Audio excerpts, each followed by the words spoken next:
புது வாழ்வு தந்தவரே, புது துவக்கம் தந்தவரே, நன்றி உமக்கு நன்றி முழு மனதுடன் சொல்கிறோம்.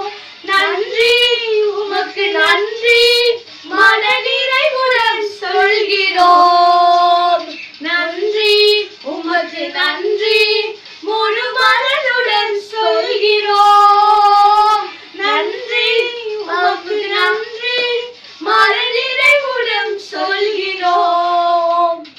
பிள்ளைகளை மறவாமல் ஆண்டு முழுவதும் போஷிக்கிறேன். குறைவுகளை கிறிஸ்துவுக்கு மகிமையில் நிறைவாக்கி நடத்தினீரே. குறைவுகளை கிறிஸ்துவுக்கு மகிமையில் நிறைவாக்கி நடத்தினீரே. அதற்கு நன்றி உமக்கு நன்றி முழு மனதுடன் சொல்கிறோம். நன்றி உமக்கு நன்றி மன நிறைவுடன் சொல்கிறோம். நன்றி உமக்கு நன்றி முழு மனதுடன் சொல்கிறோம். நன்றி உமக்கு நன்றி மன நிறைவுடன் சொல்கிறோம்.